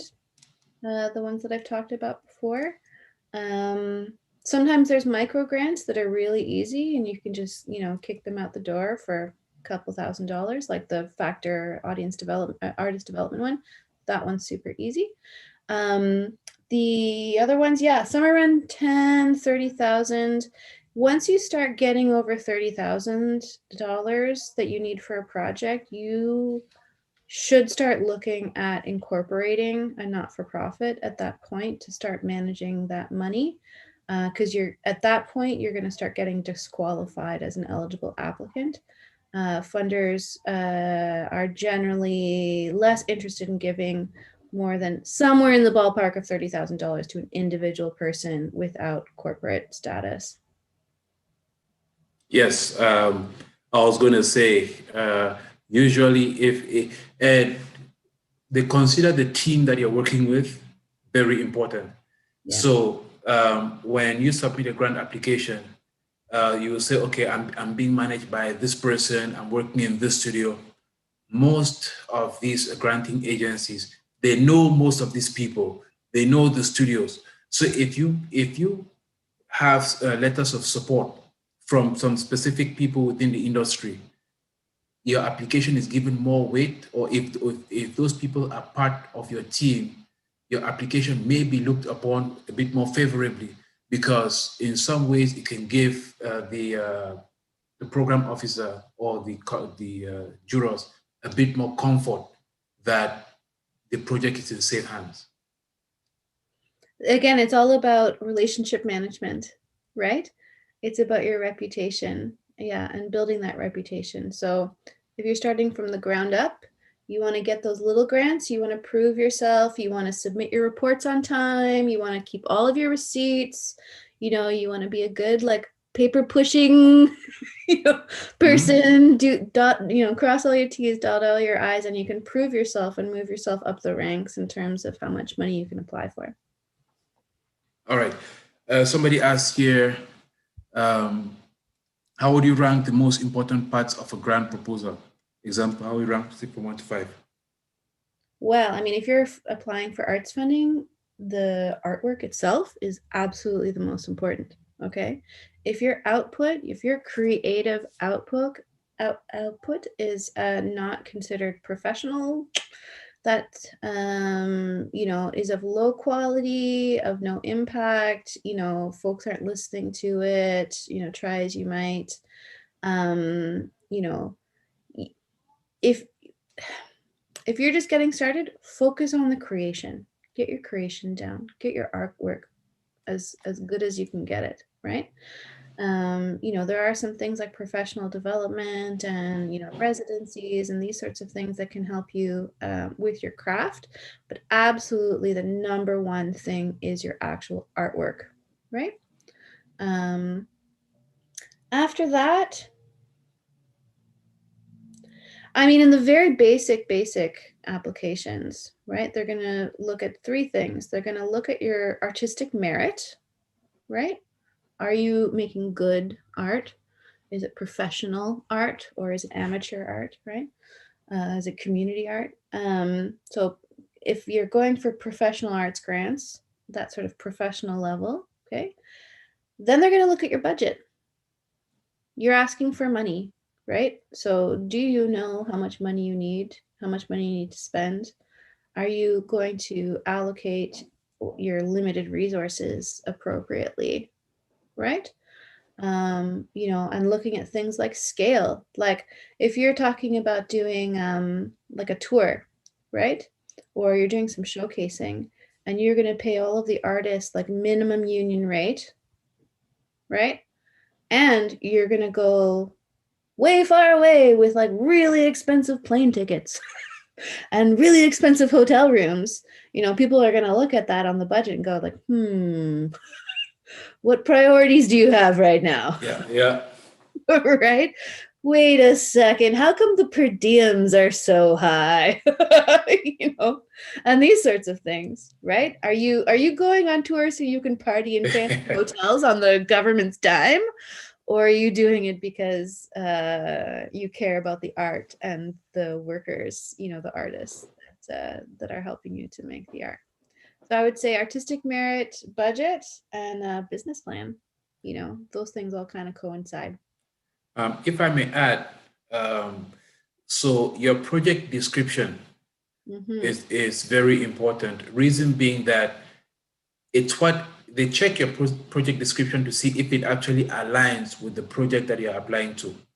Because in some cases, you may have a very amazing project, but the objectives of a specific grant do not align with what you're applying to.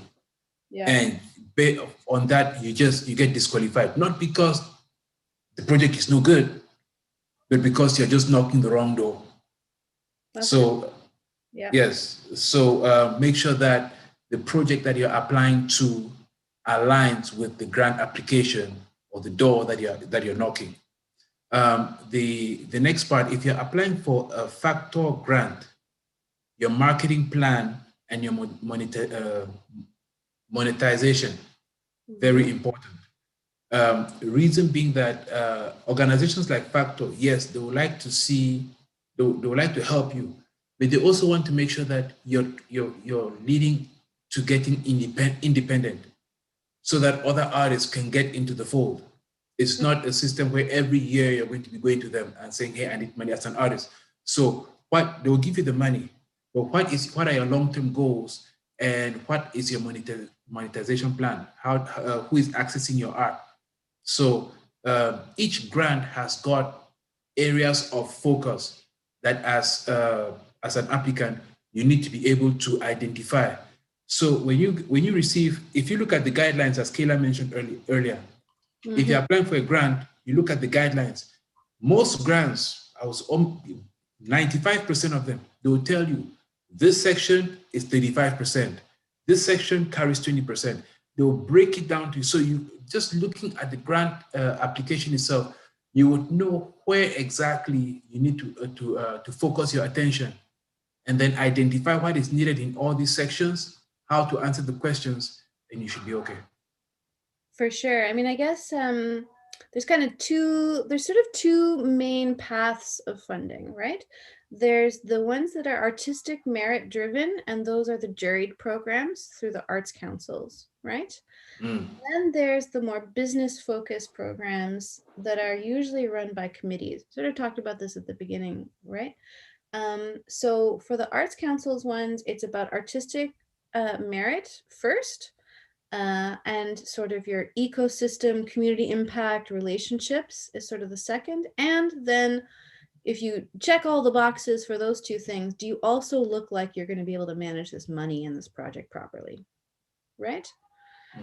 Then, but the opposite is kind of true to your point, Peter, around funding envelopes like Factor or Radio Star Maker or Ontario Creates, these sort of more committee driven ones where it's about they are investment programs, right? So just like you were saying, they want to give you a little bit of seed money this one time, right?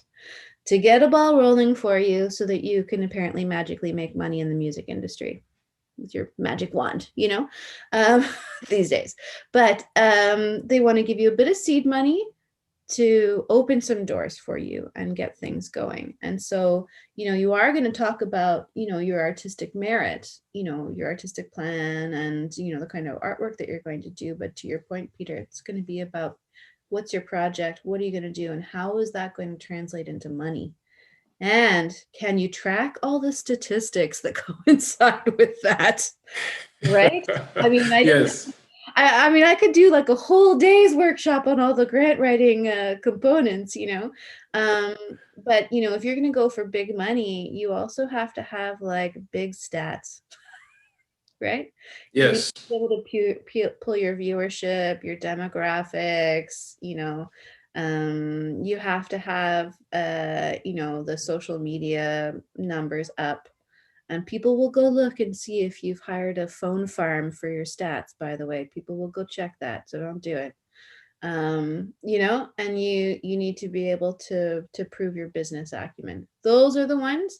The trick to know whether it's more about business rather than artistic merit is to see if they require or request you to upload a business plan. As soon as, like, Ontario Creates and Factor, and I think Radio Star Maker as well, they all require you to upload a business plan as part of your application. Yes. Actually, that's a good point. Um, and this is all to say, there's no, we're not trying to scare you or to make it to make it like I said, because when you're hearing all this information, at some point it may look and seem a bit overwhelming, and you turn and ask yourself, am I really cut out for this? Can I do it? From the start, when you start looking at it, it is tricky. But once you get your feet wet and apply for, say, 1 or 2 grants, even if you don't succeed, just run yourself through the process. I can guarantee you, you run yourself through the process a few times, you get more familiar with it. And if you're successful, great. If you're not successful, you look at where you've made mistakes, see how you can improve, see what needs to be done. I know Caleb is not available to help because her with her job and everything that she's doing, she's quite busy. But I'm here, and we work closely together. So if there's something that I cannot help, I can send her an email. Hey, what do you think about this? She'll give me a short response. So if you have questions, please feel free to ask, and I'll be able to answer. Kayla has also indicated that she has done an amazing job.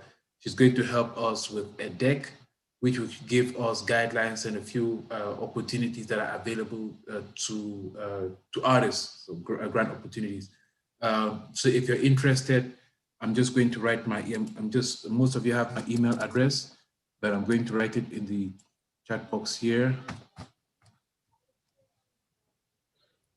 Yeah, I mean, my my time as like a full-time staff person and like a solo mom means that like I don't actually have like an extra 20 hours a week to do grant writing for folks, but I'm totally happy to give tips and tricks, or like Peter said, sometimes what I can do is do a quick read through, and just say, okay, oh, you know what, here's your big glaring gaping hole in your project plan that people will see.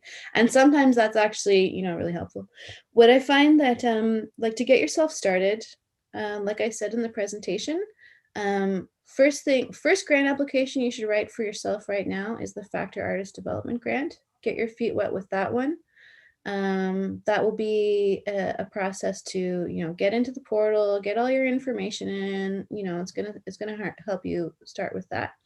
The next thing is to, like I said, sign up for all those email lists and social media accounts, okay? The funders, the people in the communications and media departments, their job is to get information to you. That is their job, right? They can't make you successful in the grant application, but they can provide you with information. If there's an opportunity to join a jury, like that is actually one of the most strategic ways of getting insider information. You're going to read other people's applications and you're going to learn about what other people around the table have to say about those applications. But you also need to be able to say why you're important to be at those jury tables, right? Yes. In your jury application form. People who are assembling juries are acutely aware of the lack of racialized artists and arts workers on these juries. So, if you identify as such, make sure you're declaring that, right? Make sure that you're declaring that you're from a community that is not normally represented on these juries and in these committees, right? Which might help you get up the line in terms of being on a jury and being able to represent your community, who is, has just as much validity at the table in making these going through these decision-making processes through the jury process as anyone else, right? Yeah, and trade notes with folks, Yes. So looking at the chat box, somebody said, "Thank you for being honest. This is my best session so far. Very honest and rich in information."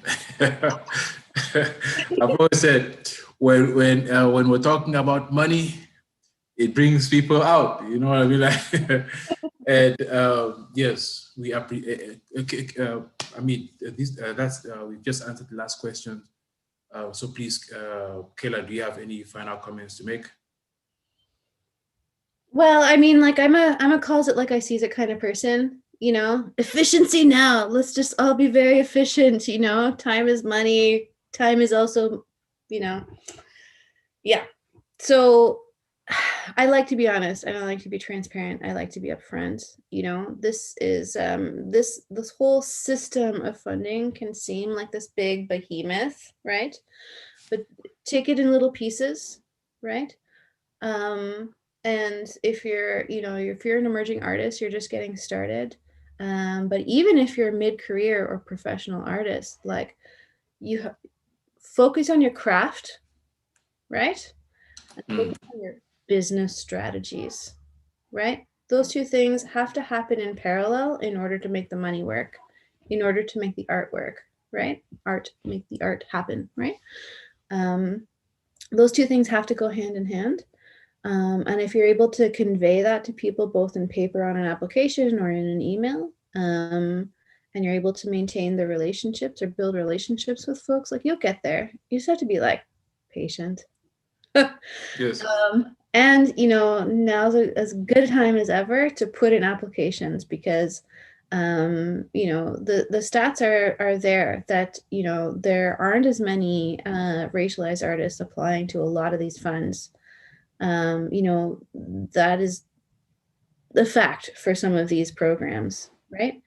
So the more applications go in, the better representation there can be for these communities in terms of getting more slices of the pie, right? Yes. So maybe I leave you with that is don't get too frustrated, keep trying, keep applying, and make sure that that your art is out there. All right. Thank you very much, Kayla. Please, for all those who have tuned in today, thank you. And remember that we still have a session.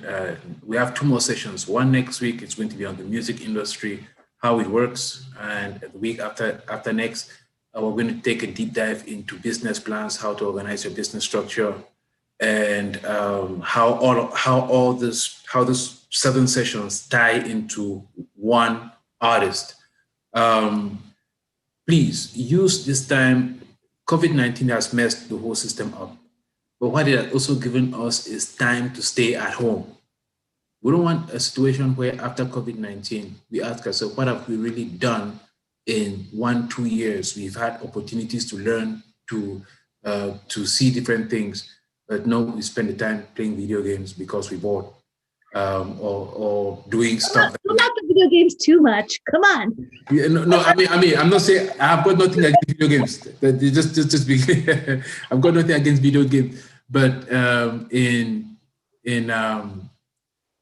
just help yourself, help your career. Make sure that at the end of this, you come out stronger. You come out as a new person. We would also once again thank our sponsors, the Toronto Arts Council, Ontario Arts Council, the TD Canada Trust, Factor, and Ontario Create. Without their support, it's going to be very difficult for us to present programs like this. Please, we are also accepting applications for AfroFest right now. So if you've applied, that's great. If you know an artist within the community who would like to perform for AfroFest, please let them know they should submit their application, and we will consider it. Kayla, thank you very much for being with us. Thank you guys for listening to this session, and have yourself